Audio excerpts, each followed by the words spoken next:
Welcome back to Your Real Estate Voice with Barb Schlinker. She's the host of the program, and this is the weekly radio show that informs and it educates you on how to buy or sell real estate. It does it with Barb Schlinker, the owner of Your Home Sold Guaranteed Realty. Barb, I would think a majority of people selling their home expect that the buyer will purchase as is without any repairs, but the reality in most buyers but the reality is, most buyers do an inspection, and sometimes it goes well. Other times it can be very, very frustrating for the home sellers. Tell us what makes it frustrating and what makes it go pretty smoothly. Well, I tell you, Richard, most home sellers actually want and expect their home to be sold as is, where is, with all its faults. Even new construction homes sometimes have problems, but very few sellers get by, excuse me, very few sellers get by with selling their home as is, unless they're like a corporate seller, like the VA or HUD or something like that. So you really need an agent representing you on the seller side if you're if you're start over.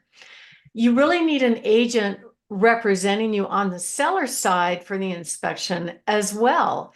And here's why.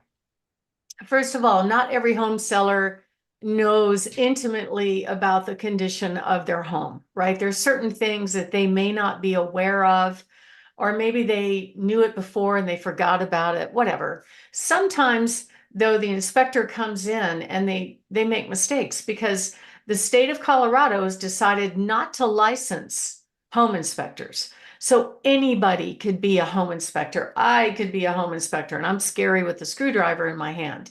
I just don't want to crawl in crawl spaces or on roofs or anything like that. But I've seen landscapers inspect my homes. I've seen the father of the buyer inspect homes, and those didn't go too well. But anyway, typically what happens is the house goes under contract. Then, and everybody's happy, right? Then the buyer does an inspection and says, oh, okay, we'll take the house, except for my inspector found these things. So we want you to fix this, this, and this. And if you don't, we're bailing out. We're going to go buy another house.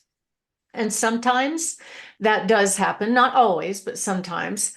And some of the requests are reasonable and some are unreasonable. And so you really need a good agent to kind of protect you in those. It is another point of negotiation within the sale.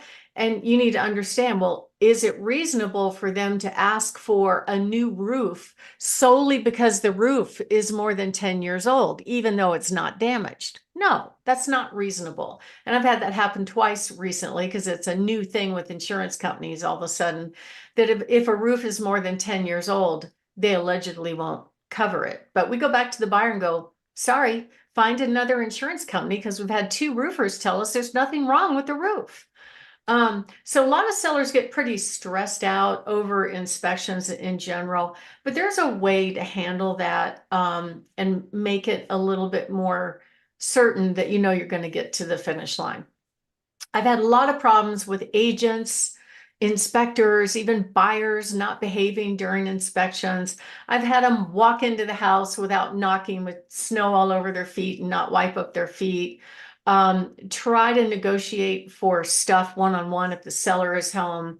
I love this part when they bring in all their subcontractors because they want to get bids for getting work done. And that's fine to do that as long as you have permission. But sometimes you can overwhelm a home seller if it gets to be a big gaggle of people in there, right? The purpose of the inspection is to do the inspection, not for you to get design ideas and bids and things like that. Let me give you an example. I just closed a home up in Monument. They scheduled an inspection. The seller asked me to represent them. I was there. The buyer was there. Their three little kids were there. The grandparents were there. Their friends were there. A contractor was there and a roofer was there. But they didn't do an inspection.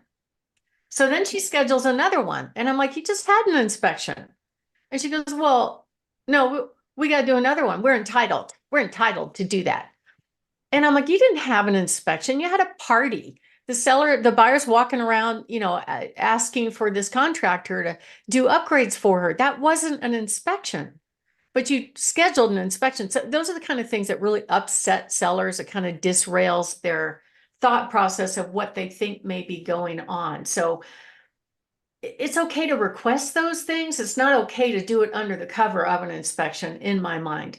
I have had inspectors and buyers try to kick the seller out of their own home during the inspection. That one just cracks me up. I finally reached a point where I said, all right, this is it.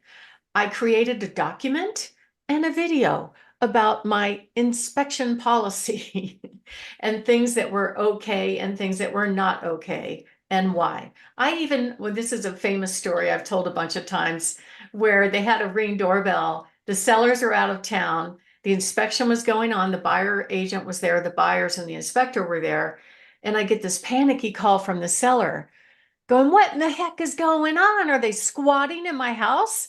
And I'm like, what are you talking about? And they texted me this photo that they got on their Ring doorbell with the pizza delivery gal showing up, not with just one pizza, but 4 pizzas and a bag of wings. So I could understand why they're thinking they might be squatting for a while. And I asked the agent, and she's like, I said, what is going on? She goes, well, we're inspecting. I'm like, okay, well, why is there pizza being delivered there? And she goes, well, they were hungry. I'm like, who was hungry? She goes, the buyers. I'm like, really? They can't go away and get food and come back or go sit in their car? Oh, okay. And of course, the sellers are like, well, are they using my utensils? Are they going to leave a mess? Anyway, it's crazy. I've had inspectors red tag the furnace because their little carbon monoxide detector gadget wasn't properly calibrated. I've had inspectors run wells dry and then suck sand up through the plumbing fixtures, through the well pump, because they didn't know what they're doing. And of course, during the meantime, the buyer's agent's out on the front porch, yucking it up, talking to his next customer. That same inspection report they put in their inspection report, I thought this was hilarious, a picture of a hose outside that was hooked up, running water. So this inspector went around and turned every single faucet on in the house. Now, that's a common thing on inspections, just so you know. It's just not common to do it in a well system and leave it running for 4 hours, which is what this kid did. Oh my gosh. So he took a picture of one of the hoses running. It looks like there's water coming out of the hose, but the gauge reads 0. So what's wrong with this picture? Obviously, the gauge isn't working. The water's coming out of the hose. So he scared the buyer out of buying the home. I mean, so this is the kind of stuff I deal with. And the way you avoid that is you do your own pre-inspection. So I offer a pre-inspection service with our listings. It's called our Certified Pre-Owned Home Program, where we get that out of the way. So you're prepared. The buyers generally are going to go and do their own inspection, but you don't want to be surprised when you think you're already moving and you've already started, packing up your house. It doesn't look show ready anymore. The last thing you want is to be surprised and find out that, oh, the buyer's bailing out because the inspector thinks that the well is not functional, which was a huge mistake. We went on to sell that home to a different buyer. And we will represent our clients if they want us there for the inspection. Absolutely, because we've just had crazy stuff happen. Just probably a few weeks ago, we were there representing the seller, and the agent had such a meltdown about it because she thought the way she always did it was the way it's supposed to go, that she had the house all to herself during the inspection, and we wouldn't be there. But it's not her house yet. It's not her buyer's house yet. And she had such a hissy fit. I'm talking flopping on the floor, telling me that she's going to ask her buyer to terminate the contract because we were there. And I said, well, the reason we're there is the seller asked us to be there, and it's a custom home. He knows the home. He built it inside and out. And we can get on the phone and ask him questions if there's something that the inspector is not familiar with. So she goes outside, arms are flapping. She's yelling at her buyer. They're standing there looking at her, kind of rolling their eyes like, what is wrong with this lady? And then they came back in and apologized to my team. So, I mean, I don't know why they're this way. I can't explain it. But if you have somebody representing you, at least we can minimize the drama one way or the other. And that's kind of what we want.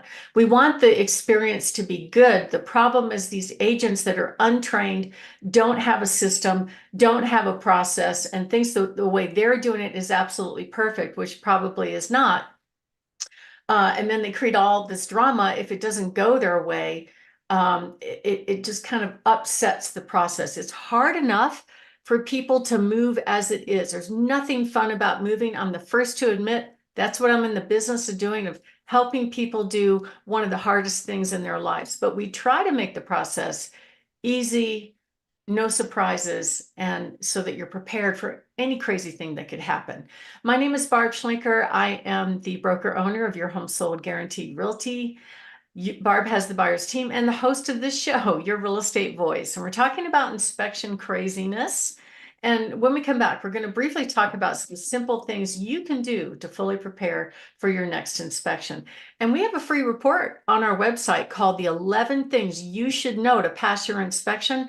Just go to barbhasthebuyers.com, click on the green button, and you'll get some good information right there. Or call us at 719-301-3900. Richard? You're listening to Your Real Estate Voice with Barb Schlinker. That was Barb. She's the host of the program and the owner of Your Home Sold Guaranteed Realty. And we're talking about home inspection problems that home sellers face from time to time. Barb, what are some of the other tips for our listeners, things that they should know? Well, I would say, if you have your home on the market and you get struck with a hailstorm, the season's coming, it's coming very quickly. Go ahead and call your insurance company if you see some damage. It's going to happen, that they're going to find it, right? Many of these roofers will do a free roof check for you, and give you some peace of mind. You also, if you do a pre-inspection and have some of your key systems checked out, like the furnace, plumbing, electrical. I just came from an inspection this morning, and we actually had, we found that it had a Federal Pacific panel, which is known to have house fires, because the breakers kind of overload and then they cause a fire. We checked the sewer line, and somebody had flushed a whole bunch of those quote flushable wipes down, but because it wasn't all PVC, it created this 40-foot long clog in the sewer line. So, I mean, a lot of people, if the systems are not stopped up, they're not going to know about it. So, it's good to know about those things up front. Plus, we can offer a home warranty, so that the buyer says, well, that furnace is, 18 years old and it's looking like it should be replaced.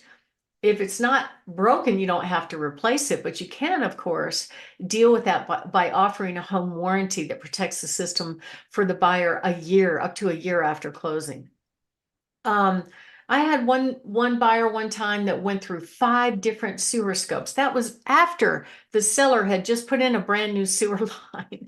I don't know what was wrong with that lady. She ended up terminating, and we got a much better buyer after that. But if you have a septic system, that's one of those systems that the county does require. It gets inspected and most of the time pumped prior to closing. So you want to make sure that you do that. But we can give you a checklist. This is part of what we do for our clients on what they can expect through the whole process, especially for the inspection, and tips on what to do and what not to do to get your house ready for sale. All you have to do is give us a call at 719-301-3900 or go to barbhasthebuyers.com. Richard? You're listening to Barb Schlinker. That is Barb. She's the host of the program, and this is Your Real Estate Voice. If you're thinking of selling your home, you want to get the most out of it. Obviously, when you want that money, call Barb at 719-301-3900 or visit barbhasthebuyers.com. We'll take a short break. When we come back, we're going to be talking about the top mistakes to avoid when you're selecting a real estate agent to sell your home. Plus, Barb's hot new listings. You want to hear about them.